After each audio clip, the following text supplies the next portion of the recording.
મારા આખા ગામને ખાલી કરી નાખ્યું. મારા ગામનું પાદર પણ આજ વાઈટ જોઈને બેઠું છે કે કોક જાણીતો આ માર્ગે ભૂલો પડે.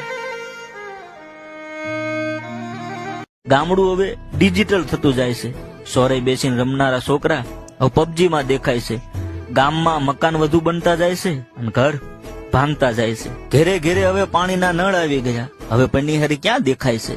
ગાળથી લીપેલા ઘર ને પારિયાણી ને દેશી તોરણ ને દેશી વાસણ ને દેશી નળિયા હવે લુપ્ત થતા જાય છે, કારણ કે ગામડું હવે ડિજિટલ થતું જાય છે.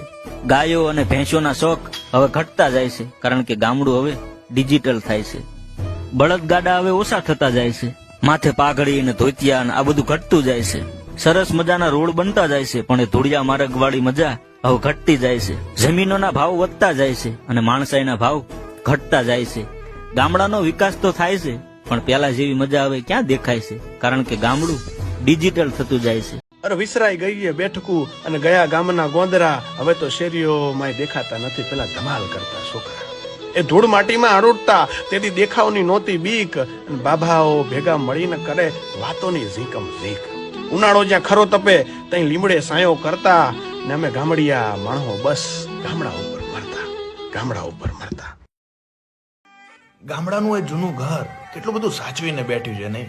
દરેક પ્રસંગોમાં સૌ સાથે મળીને હસ્યા છીએ અહીં.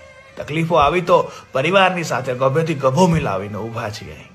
લાઇટ વગરના એ ઘરમાં જાણે આપણા સૌથી અજવાળું હતું. સાચું કહું તો સૌ સાથે હતા ને એટલે જ આ મકાન ઘર હતું. ગામડાનું એ નાનકડું ઘર શાંતિ આપતું હતું, સંતોષ આપતું હતું. એ ઘર છૂટ્યું ને તો ભેગા ભેગી શાંતિ હોય કે યાર.